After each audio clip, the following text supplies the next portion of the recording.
வணக்கம். இது ஏன் என்ற கேள்வி. நான் ஷபீர் அஹ்மத். தேர்தல் களம் பரபரப்பாகிவிட்டது. மகளிர் உரிமை தொகை தற்போது தேர்தலுக்கு முன்னாடி 5000 ரூபாய் கிடைக்கும் அப்படின்ற அளவுக்கு முதலமைச்சர் அறிவித்திருக்கிறார். இதில் 3000 ரூபா மகளிர் உரிமை தொகை அப்படின்னு வரும். பிப்ரவரி, மார்ச் அண்ட் ஏப்ரல் மாதத்துக்கு 2000 ரூபாய் கோடைக்கால நிதியாக வழங்கப்பட்டிருக்கிறது. இந்த மகளிர் உரிமை திட்டத்தின் கீழ் பெனிஃபிஷரிஸ் எல்லாருக்கும். இது அரசியல் களத்தில் ஒரு சர்ஜிக்கல் ஸ்ட்ரைக் மாதிரி இந்த அறிவிப்பு வந்திருக்கிறது அப்படின்னு பேசுகிறாங்க. சில பேர் இதை மாஸ்டர் ஸ்ட்ரோக்குன்றாங்க. எதிர்கட்சிகள்லாம் தேர்தல் பயம் வந்துவிட்டது திமுகவுக்கு அப்படின்னு பேசுகிறாங்க. அதே போல் கடுமையான விமர்சனங்களையும் முன்வைக்கிறார்கள். தேர்தலுக்காக மட்டுமே அரசாங்க பணத்தை இந்த மாதிரி திமுக அரசாங்கம் மக்களுக்கு கொடுத்துருக்கிறது, தேர்தலில் ஜெயிக்கிறதுக்காக இதை பண்ணியிருக்காங்க அப்படின்னாங்க. இந்த வாரம் இந்த டாப்பிக்கை பற்றி தான் நானும் சிவபிரியன், டெக்கன் ஹெரால்டுடைய அசிஸ்டன்ட் எடிட்டர் பேச போகிறோம். சிவபிரியன் சார் வணக்கம். இந்த சப்ஜெக்டை டிஸ்கஸ் பண்ணுறதுக்கு முன்னாடி ஒரு சின்ன reminder and request. News Minute Tamil and Newslaundry நாம் ஒரு கம்ப்ளீட் ஆட் ஃப்ரீ பிளாட்ஃபார்ம். எந்த விதமான அரசாங்க விளம்பரமோ அரசியல் கட்சிகளுடைய விளம்பரமோ நம்பி இயங்கக்கூடிய ஊடக நிறுவனங்கள் அல்ல. முழுக்க உங்களுடைய ஆதரவோடு இயங்கக்கூடிய ஊடக நிறுவனங்கள். ஆகவே நாம் செய்கின்ற இந்த பணி உங்களுக்கு பிடித்திருந்தால் இதை தொடர வேண்டும் அப்படின்னு நீங்கள் நினச்சிங்கன்னா இந்த QR கோட் மூலமாக உங்களுடைய ஆதரவை எங்களுக்கு தெரிவிப்பீங்கன்ற நம்பிக்கையில். சிவபிரியன் சார், அரசாங்க கஜானா காலி ஆகிவிட்டது, அரசாங்க கஜானாவை துடைத்து எறிந்து விட்டார்கள் அப்படின்லாம் இந்த அறிவிப்புக்கு பிறகு ரியாக்ஷன்ஸ் வருது. இந்த அறிவிப்பு இந்த மாதிரி வரும் அப்படின்னு யாரும் எதிர்பார்க்கல. ஏன்னா மகளிர் உரிமை திட்டம் தொடர்பாக சில அறிவிப்புகள் வரும் அப்படின்னு அரசல் புரசலாக அந்த பேச்சு என்பது இருந்துச்சு. ஆனால் அது தேர்தலுக்கு முன்பு இவ்வளவு சீக்கிரம், அதாவது ஒரு காலையில் முதலமைச்சர் வீடியோ போட்டு உங்கள் ஃபோனை போய் செக் பண்ணி பாருங்கள், இந்த பெனிஃபிஷரிஸ் ஃபோனெல்லாம் போய் செக் பண்ணி பாருங்கள், 5000 ரூபா வந்திருக்கு அப்படின்னு ஒரு அறிவிப்பு வந்தது. யாருமே எதிர்பார்க்காத ஒரு சமயத்தில் வந்தது. எதிர்கட்சிகள்லாம் ஸ்டன் ஆகிட்டாங்க, எப்படி ரியாக்ட் பண்ணுறது அப்படின்னு தெரியல. அந்த மாதிரி ஒரு அறிவிப்பு வரும் அப்படின்னு நீங்கள் எதிர்பார்த்தீங்களா? அறிவிப்பை எதிர்பார்க்கல. ஆக்சுவலாக என்னென்னா மேனிஃபெஸ்டோவில் 1000 ரூபாயை 2000 ரூபாயை என்ஹான்ஸ் பண்ணுவாங்க அப்படிங்கிற எதிர்பார்ப்பு எல்லாருக்கிட்டையும் இருந்தது. இன்னொன்று அது கிட்டத்தட்ட கன்ஃபார்ம் ஆகி தான் இருந்தது. ஆனால் முதலமைச்சர் இந்த மாதிரி ஒரு விஷயத்தை பண்ணுவாங்க, சரி 3000 ரூபா கூட என்னால் புரிஞ்சிக்க முடியுது. அது என்ன 2000 ரூபா கோடை கால சிறப்பு சலுகை மாதிரி, என்ன கடையாக நடத்துகிறோம் நம்ம. இன்னொன்று அதில் என்ன பிரச்சனைனா, அந்த கோடைக்கால சிறப்பு சலுகை ஒன்லி 1.3 crore விமனுக்கு வருது, மற்றவங்களுக்குலாம் இல்லை. அதுதான் எல்லாருக்கும் சேர்ந்தது தானே கோடைக்காலம். அப்போது இது ஒரு வெல் தாட் அவுட் ஸ்ட்ராட்டஜியா அல்லது ஏதாச்சும் ஒன்று பண்ணணும் அப்படின்றதுக்காக பண்ணியிருக்காங்களா அப்படின்றது. நீங்கள் மகளிர் உரிமை தொகை புரியுது எனக்கு, ஒரு well thought out plant strategy. ஏன்னா முதலமைச்சர் சொல்லும்போதே அவர் ரொம்ப இயல்பாக அந்த வீடியோவில் விளக்குறாரு, இந்த திட்டத்தை முடக்க வேண்டும் அப்படின்னு சதி நடக்கிறது. ஒன்றிய அரசாங்கம் அதை செய்யும், அல்லது இங்கே இருக்கக்கூடிய அரசியல் கட்சிகள் எதிர்கட்சிகள் போய் கம்ப்ளைண்ட் பண்ணி இந்த மாதிரி பணத்தை கொடுக்கக்கூடாது அப்படின்னு தடுப்பாங்க அப்படின்ற ஒரு எதிர்பார்ப்பு என்பது இருக்கிறது. அது ஒரு பக்கம். ரெண்டாவது உங்களுக்கு கோடைகால நிதி அப்படின்றது கொடுத்துருக்கிறது.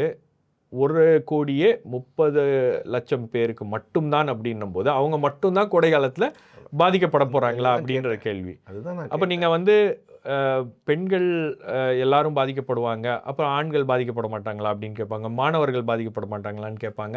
அப்போ இந்த கேள்விகளோட அந்த அறிவிப்பில் ஒரு சின்ன சர்ச்சையும் இருக்கிறது. அந்த கேள்விகளுக்கு இவங்க என்ன பதில் சொல்ல போகிறாங்க அப்படின்றது தெரியல. ஆனால் இந்த மாதிரி ஒரு ஆன்கோயிங் ஸ்கீமை தேர்தல் நேரத்தில் தடுக்க முடியுமா? ஏன்னா கடந்த காலங்களில் உங்களுக்கு ஆன்கோயிங் ஸ்கீம்ஸ் எல்லாம் தேர்தல் ஆணையத்தோடு போய் ஃபைட் பண்ணி கர்நாடகாவில் அந்த விவசாயிகளுக்கு கொடுக்க வேண்டிய அந்த நிதி அதெல்லாம் ரிலீஸ் பண்ணியிருக்காங்க. அதே போல் தெலுங்கானாவில் அது நடந்திருக்கு, ஆந்திராவில் அது நடந்திருக்கிறது. அப்போது உங்களுக்கு பிஜேபி மாநிலங்களில் இப்படி பண்ணுறாங்க அப்படின்னு விமர்சித்து கொண்டிருந்த ஒரு திட்டத்தை நாம் தமிழ்நாட்டிலையும் அந்த மாதிரி ஒரு அறிவிப்பு வந்திருக்கு அப்படின்னும் போது, இது பொலிட்டிக்கலாக என்ன வேணா இருந்தாலும் இதோடைய பெனிஃபிட் என்னவாக இருக்கும் திமுகவுக்கு?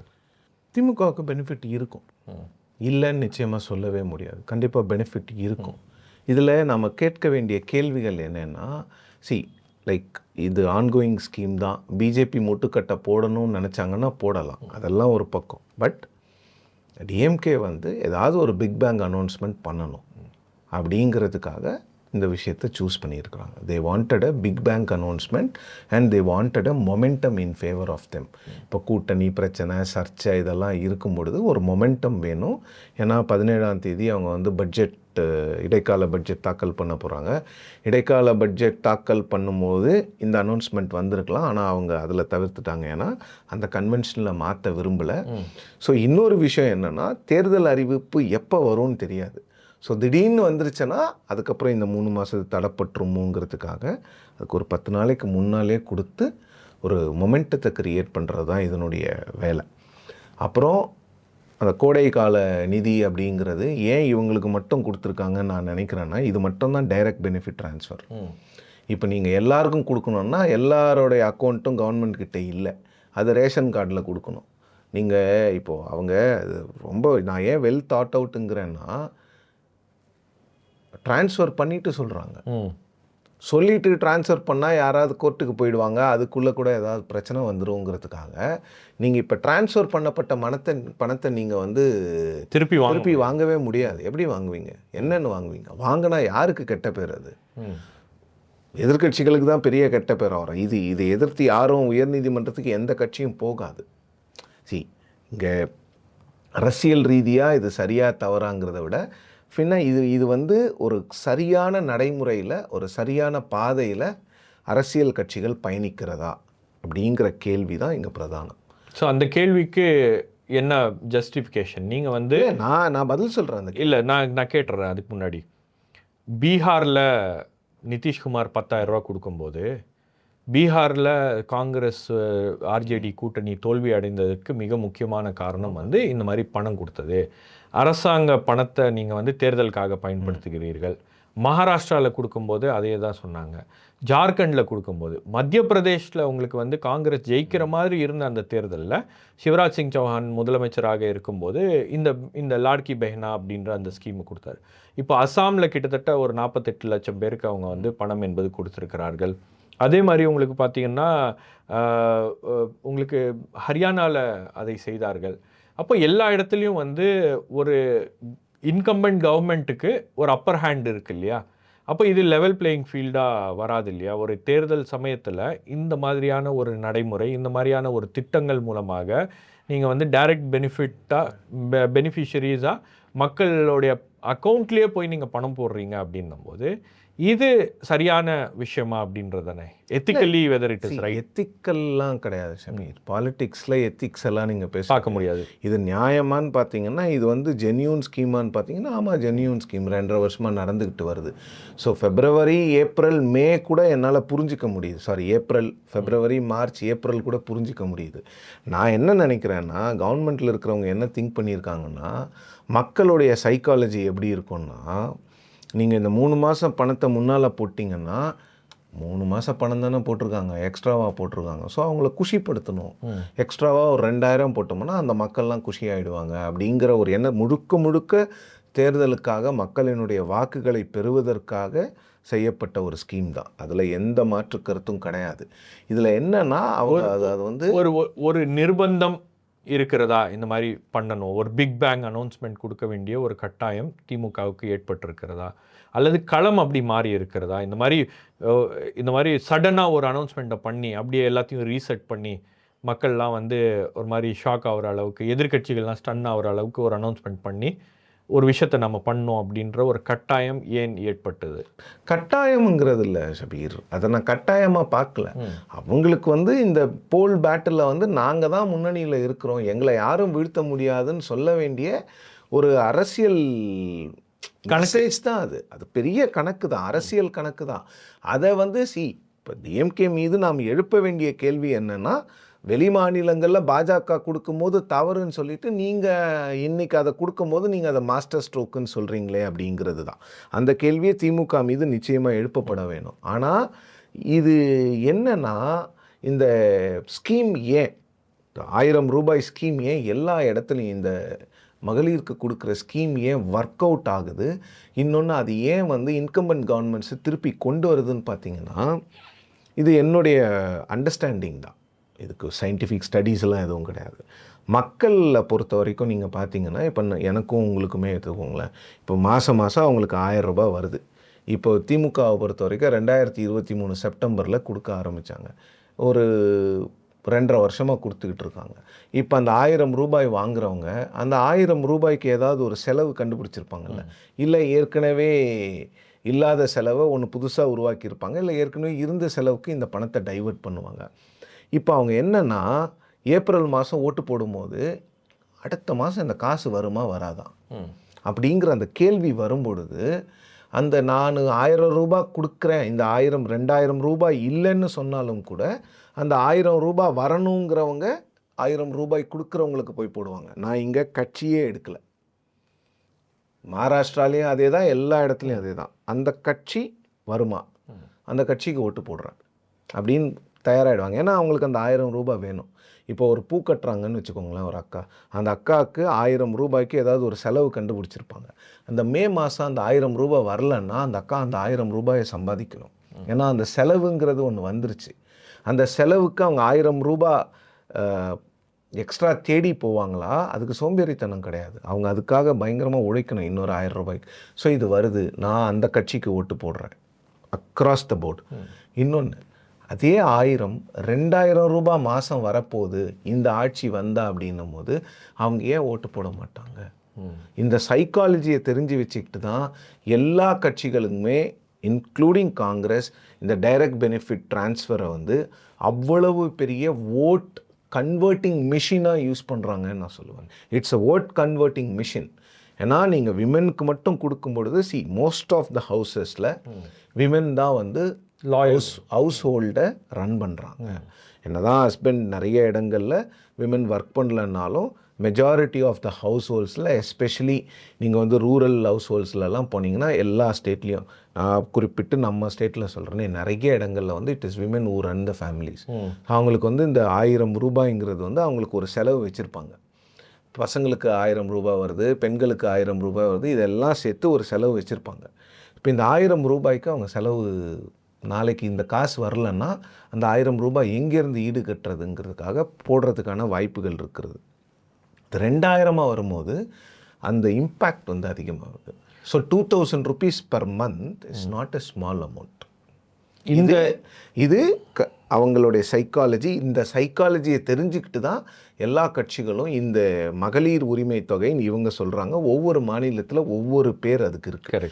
அதனுடைய தாக்கம் இதுதான். ஸோ மத்திய பிரதேஷில் இதை லாட்லி பெஹ்னா ஸ்கீம், அதுக்கப்புறம் மகாராஷ்டிராவில் இதை லாட்கி பஹின் ஸ்கீம், அதுக்கப்புறம் உங்களுக்கு பீகாரில் வேறு ஏதோ ஒரு பேரில் இருக்குது, அசாமில் வந்து இதை உருண்டோய் ஸ்கீம் அப்படின்னு இந்த மாதிரி ஒரு 4-5 பெயர்களில் இந்த ஸ்கீமை இது பண்ணாங்க. காங்கிரஸ் இதை என்ன சொல்லுதுன்னா கேரண்டி அப்படின்னாங்க. மகாலட்சுமி ஸ்கீம் அப்படின்னு சொல்லிட்டு அவங்க இன்ட்ரடியூஸ் பண்ணுறாங்க. தமிழ்நாட்டை பொறுத்த வரைக்கும் சார், கடந்த ஜனவரியிலேருந்து உங்களுக்கு இப்போது முதலமைச்சர் அறிவித்திருக்கக்கூடிய இந்த ஸ்கீமோடு சேர்த்து பார்த்திங்கன்னா 9000 ரூபாய் மக்களுக்கு கிடச்சிருக்கு. இந்த பொங்கல் 3000 ரூபா, அதுக்கப்புறம் ஜனவரி மாதம் 1000 ரூபா, அதுக்கப்புறம் இது 5000 ரூபா. அப்புறம் இந்த கோடை காலம் தான் கொஞ்சம் இடிக்குது. கோடை காலத்தில் உங்களுக்கு பாதிப்பு வராதா, எனக்கு பாதிப்பு வராதா, விக்னேஷ்க்கு வராதா, அபிஷேக் வராதா? அந்த இது வந்து கோடை கால பிரச்சனை என்னன்னா, ரேஷன் கார்டில் கொண்டு போய் எல்லாருக்கும் கொடுத்தீங்கன்னா தடுத்துருவாங்க. சரி, இந்த வர்ற ஓட்டு வரட்டும், கால்குலேஷன் இப்படி தான் இருக்கு. இதை மக்கள் யோசிக்க மாட்டாங்களா?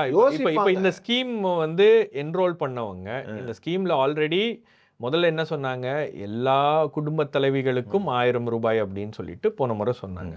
அப்புறம் வந்த உடனே அதுக்கு ஒரு க்ரைட்டீரியா ஃபிக்ஸ் பண்ணாங்க. க்ரைட்டீரியா ஃபிக்ஸ் பண்ண உடனே அது நிறைய அதிருப்தி ஆகுது அப்படின்னோடனே 4 வருஷத்துக்கு அப்புறம் தான் இந்த ஸ்கீமை எக்ஸ்பேண்ட் பண்ணுறாங்க. வெல்லும் தமிழ் பெண்கள் அப்படின்னு சொல்லிட்டு அந்த ஸ்கீமை எக்ஸ்பேண்ட் பண்ண. வெல்லும் தமிழ் பெண்கள் ஸ்கீமே இல்லைங்க, வெல்லும் தமிழ் பெண்கள் அப்படின்னு அந்த அந்த அந்த கூட்டம் போட்டு அந்த 20 லட்சம் பேருக்கு எக்ஸ்ட்ரா கொடுத்தாங்க. ஸோ 20 லட்சம் பேருக்கு அவங்க கொண்டு வந்திருக்காங்க. இப்போ என்னன்னா, உங்கள் கனவை சொல்லுங்கள் அப்படின்னு சொல்லிட்டு ஒரு கேம்பெயின் நடத்துகிறாங்க இல்லையா? அந்த கனவை சொல்லுங்கள்ல நிறைய பேர் வந்து எழுதி கொடுக்குறாங்களா, எங்களுக்கு இந்த ஸ்கீமில் வந்து எங்களை என்ரோல் பண்ணோம் அப்படின்னு சொல்லிட்டு. மேபி இது பிரச்சனையாக வரும்ன்றதுனால தான் அந்த 2000 ரூபா அனௌன்ஸ்மெண்ட்டையும் சேர்த்து பண்ணிட்டாரோ முதலமைச்சர் அப்படின்னு. But don't you think it is too early? ஒரு தேர்தலுக்கு 2 மாதம் இருக்குது அப்படின்னும் போது, அதுக்கு முன்னாடியே இது பண்ணும்போது நீங்கள் அதை எப்படி சஸ்டெயின் பண்ணுவீங்க Time அப்படிங்கிற இல்லையே. ஒரு கேள்வி இருக்குல்ல. நீங்க மே மாசத்துல இப்போ எலெக்ஷனுக்கு முன்னா நாள் குடுக்கலாம்னு சட்டம் இருந்தா இவங்க எலெக்ஷனுக்கு முன்னா நாள் கொடுத்துருப்பாங்க. இல்ல கொடுக்க சட்டம் முடியாது. இல்ல நீங்க ஒரு ஆன்கோயிங் ஸ்கீமை வந்து எலெக்ஷன் கமிஷன் வந்து சுப்ரீம் கோர்ட்டே அலோவ் பண்ணியிருக்கு. அலோவ் பண்ணியிருக்கு ஷபீர். அவங்களுக்கு ஒரு பயம் இருக்கு. அது என்ன தடுத்துட்டாங்கன்னா பயம்? என்ன பண்றதுன்னு. அந்த பயம் என்னன்னு நமக்கு தெரியாது. சரி, நான் என்ன சொல்றேன், அந்த பயம் என்னன்னா உங்களுக்கு வந்து சுப்ரீம் கோர்ட்ல அஸ்வினி வைஷ்ணவ் அப்படின்ற ஒரு அட்வொகேட், பிஜேபி பேக்கிங்ல இருக்கக்கூடிய ஒரு அட்வொகேட், அவர் தான் பொதுநல வழக்குகள் எல்லாம் போடுவார். அவர் அந்த பொதுநல வழக்குகளில் அவர் என்ன சொல்லியிருக்காரு அப்படின்னு பார்த்தீங்கன்னா, 5 மாநில தேர்தல் நடக்கிறது. இந்த 5 மாநில தேர்தலில் 3 சன்னை தவிர மீதி எல்லாத்தையும் அரசியல் கட்சிகள் ப்ராமிஸ் பண்ணியிருக்காங்க அப்படின்னும் போது சீஃப் ஜஸ்டிஸ் இதுவும் இந்த அரசியல் கேஸை தானே. வந்து விசாரிக்கிறோம். இல்ல அந்த அப்படின்னு கேஸ் சொல்லியிருக்காங்க. போட்டு தான் அரசியல் தானே. அதான். பிஜேபி தானே அசாம்ல பீகார்ல எல்லாம் கொடுத்துட்டு நீங்க எங்க போய் போடுறீங்க, இந்த 5 மாநிலத்தை நீங்க ஜெயிக்க முடியாதுன்றதுக்காக கரெக்ட். போடுறீங்கல்ல. அதுதான் பிஜேபி இந்த முயற்சியை எடுக்கிறாங்க அப்படின்னோடனே தான் இவங்க வந்து ப்ரியம்ப் பண்ணி ஒரு ப்ரியம்டிவ் ஸ்ட்ரைக் மாதிரி பண்ணி இந்த ஸ்கீம் அந்த 3000 ரூபாய் நான் திரும்பவும் சொல்றேன், அது அக்செப்டபிள். அந்த 2000 ரூபாய் ஏற்றுக்கொள்ள முடியல. மேனிஃபெஸ்டோவில் அனௌன்ஸ் பண்ணுறதை இன்றைக்கே அனௌன்ஸ் பண்ணிட்டாங்க. எல்லா அனௌன்ஸ்மெண்ட்டும் இன்றைக்கே பண்ணிட்டாங்க. பட் இதை சஸ்டெயின் பண்ணுவாங்களான்னா அந்த சஸ்டெயின் பண்ணுற கெப்பாசிட்டி திமுக கிட்ட இருக்குன்னு நினைக்கிறேன். இல்லை, ஆக்சுவலாக இதை சஸ்டெயின் பண்ணுறதுக்கு அவங்க என்ன பண்ணியிருக்காங்க அப்படின்னு பார்த்தீங்கன்னா, இந்த பூத் லெவல்ஸில் அவங்க பூத் கமிட்டிஸ் வச்சுருக்காங்க இல்லையா, அந்த பூத் கமிட்டிஸ்லேயே விமன் சென்ட்ரிக் கமிட்டிஸை வந்து போட்டு விமன் கமிட்டிஸை போட்டு டோர் டு டோர் கேன்வாசிங் பண்ணுறது அப்படின்னு முடிவு அதை பண்ணியிருக்காங்க. ரெகுலராக பண்ண போகிறாங்க. அது 3 மாதமும் பண்ண போகிறாங்க. அது 3 மாதம் பண்ண போகிறாங்க. அப்போ இந்த ஸ்கீம்ஸ் எல்லாத்தையும் வந்து நீங்கள் ஒரு திண்ணை பிரச்சாரமாக இதை கொண்டு போய் நீங்கள் வந்து சேர்க்கணும் அப்படின்ற அந்த முயற்சிகளில் தீவிரமாக ஈடுபட்டிருக்கிறார்கள். ஸோ ஒரு கார்பெட் பாம்பிங் டைப் கேம்பெயின் இது வந்து இந்த 5000 மட்டும் இல்லை சாமி, 2000 ரூபாயாக ஏற்றி கொடுக்கப்படும் சொல்லியிருக்காங்கல்ல, அது வந்து ஒரு பெரிய இம்பேக்ட் கொடுக்கும். ஸோ இந்த எதிர்க்கட்சிகளுடைய விமர்சனங்களை நாம் எப்படி பார்க்கறது? இப்போ எதிர்க்கட்சிகள் சொல்கிறாங்க, நீங்கள் 15ஆம் தேதி கொடுக்க வேண்டிய, குறிப்பாக தாவேகா உடைய விமர்சனம், 15ஆம் தேதி கொடுக்க வேண்டிய ஒரு திட்டம் நீங்கள் வந்து 13ஆம் தேதியே ஏன் கொடுக்குறீங்க? அப்போ எங்களுடைய ரேலிக்கு வந்து நீங்கள் கவுண்டர் கொடுக்கறதுக்காக இதை பண்ணுறீங்க அப்படின்ற மாதிரி அதை விஜய் கொண்டு போகிறாரு. ஸோ ரெண்டாவது வந்து உங்களுக்கு கோடை காலம் அப்படின்னா இதுக்கு முன்னாடி கோடை காலம், அது சரியான விமர்சனம். இப்போ இதுக்கு கோடை காலம் அப்படின்னு சொல்லி இந்த கோடை காலத்துக்காக நீங்கள் ஒரு 2000 ரூபா கொடுக்குறீங்க அப்படின்னா இது அப்பட்டமாக மக்களுடைய வாக்குகளை பெறுவதற்கும் மக்களை வந்து காசு கொடுத்து அவங்களுடைய வாக்குகளை வாங்குறதுக்கான ஒரு தேர்தல் உக்தி அப்படின்றது தான் சொல்கிறாங்க. அதிமுகவும் அதே மாதிரி ஒரு ரியாக்ஷன் வந்திருக்கு. எதிர்க்கட்சிகள்லேருந்துலாம் சேம் ரியாக்ஷன் தான். ஆளுங்கட்சியுடைய கூட்டணியில் இருக்கக்கூடியவர்கள் அதை எல்லோரும் வரவேற்கிறார்கள். இந்த ஸ்கீம் அப்படின்றது அவங்களுக்கு தெரியும், இந்த ஸ்கீமோட இம்பேக்ட் என்ன சொல்கிறேன். ஸோ ஏதோ ஒரு இடத்துல உங்களுக்கு வந்து களம் ஒரு மாதிரி இந்த எலெக்ஷன் வந்து திமுகவுக்கு ரொம்ப ஈஸியான எலெக்ஷனாக இருக்காது அப்படின்ற மாதிரி மாறிக்கொண்டிருந்த ஒரு சூழலில் இந்த ஸ்கீம் வந்து அதை ஒட்டுமொத்தமாக ரீசெட் பண்ணியிருக்குன்னு நினைக்கிறீங்களா? இல்லை, மாறிக்கொண்டிருந்த சூழல்னா ஆக்சுவலி இன்னும் எலெக்ஷன் சீசனே இவால்வ் ஆகும். நாம் எதை வச்சு பேசுகிறோன்னு தெரில. மாறிக்கொண்டிருக்கின்ற சூழல்னா இன்னும் பெருசாக சூழல் உருவாகலை. அந்த சூழல் உருவாகிறதுக்கு முன்னாலே எங்களுக்கு சாதகமாக களம் இருக்குது அப்படிங்கிறத காமிக்கிறதுக்கான அனௌன்ஸ்மெண்ட்டாக தான் நான் இதை பார்க்குறேன். இன்னொன்று வந்து டிஎம்கேக்கு இந்த எலெக்ஷனை பொறுத்த வரைக்கும் இன்னர்ஹென்ட் அட்வான்டேஜஸும் இருக்குது, இன்னர்ஹென்ட் டிஸ்அட்வான்டேஜஸும் இருக்குது. ஆனால் இதில் இருக்கக்கூடிய மிகப்பெரிய விஷயம் என்னென்னா, எதிர்க்கட்சிகள் என்னதான் ஒரு அறிக்கை பேசினாங்களே தவிர விஜய் அவர்கள் கூட அதை மேடையில் பேச முடியல. ஏன்னா it's an emotional thing. Correct. இதை நீங்கள் எதிர்த்து பேசுனீங்கன்னா கம்ப்ளீட்டாக உங்களுக்கு எதிராக டேர்ன் ஆகுதோ இல்லையா, டிஎம்கே டேர்ன் பண்ணிடுவாங்க. அவங்கக்கிட்ட அந்த கெப்பாசிட்டி, அந்த மெஷினரி இருக்குது. ஏடிஎம்கே கூட இதை பெரும் அளவில் நீங்கள் விமர்சனமாக கொண்டு போக முடியாது மக்கள்கிட்ட. பீகாரில் காங்கிரஸ் கூட்டணி கொண்டு போனாங்க, என்ன ஆச்சுன்னு பார்த்தோம். ஸோ அதை வந்து நிறைய விஷயங்களில் டிஎம்கே வந்து பிஜேபியோடைய பிளே புக்கை தான் ஃபாலோ பண்ணுறாங்க ஷபீர். அதில் இதுவும் ஒன்று. சார், உங்களுக்கு மகாராஷ்டிரா எலெக்ஷனில் இந்த பிஎம்சி எலெக்ஷன் சமீபத்தில் நடந்துச்சு இல்லையா, அந்த பிஎம்சி எலெக்ஷனுக்கு முன்னாடியே வந்து 3000 ரூபா கொடுத்துருக்காங்க. ஆமாம், 3000 ரூபா டைரக்ட் பெனிஃபிட் ஸ்கீமில் கொடுத்துருக்காங்க. ஸோ இதை வந்து ஒரு இன்கம்பென்ட் கவர்மெண்ட்ஸ் வந்து இதை ஒரு பேட்டர்னாக பயன்படுத்த ஆரம்பிச்சிருக்காங்க. இது வந்து ஒரு விதமான ஒரு லஞ்சம் தான், இந்த மாதிரி கொடுத்து நீங்கள் வாக்குகளை வாங்குறது அப்படின்னு சொல்லக்கூடியவர்களுக்கு நம்ம அதை எப்படி வேறுபடுத்தி காமிக்கிறது? நீங்கள் உரிமை தொகை அப்படின்னும் போது அது வந்து ஒரு கவர்மெண்ட் ஒரு ஸ்கீமாக அதை கொண்டு போகும்போது அது உரிமை தொகை அப்படின்லாம், அது தேர்தல் கணக்குகளோட வாக்குகளை பெற வேண்டும் அப்படின்ற போது அது ஒரு விதமான ஒரு நெருடல் இருக்குல்ல அந்த இடத்துல. இல்லை லஞ்சம்னு சொல்லும்போது அது வந்து அரசியல் கட்சிகளை மட்டுமல்ல மக்களை கொச்சப்படுத்துகிற மாதிரி இருக்குது. அந்த வார்த்தை சரியான்னு எனக்கு தெரியல. பட் இங்கே என்னென்னா எல்லா ஸ்கீம்ஸுமே உங்களுக்கு ஓட்டு வாங்குறதுக்காக மட்டும்தான் இருக்குது. அது டிஎம்கே பிஜேபின்னு பிரிச்சே பார்க்க முடியாது. காங்கிரஸ் நியாயம் எதுக்கு கொண்டு வந்தாங்க? ஓட்டு வாங்குறதுக்கு தானே கொண்டு வந்தாங்க. ஸோ இங்கே வந்து இப்போ வந்து அதை தான் நான் முதல்ல ஆரம்பிக்கும் போதே நான் சொன்னேன், இது பயங்கரமான ஒரு டேஞ்சரஸ் பேட்டர்னில் கண்ட்ரியை கொண்டு போயிட்டுருக்கு. இந்த டைரக்ட் பெனிஃபிட் ட்ரான்ஸ்ஃபர் நீங்கள் கொடுக்க வேண்டியதுதான். நீங்கள் 1 கோடி பெண்கள் 1.5 கோடி பெண்களுக்கு தமிழ்நாட்டில் கொடுக்கணுமான்னு யோசிக்கணும். அதையும் குறைக்கலாம்.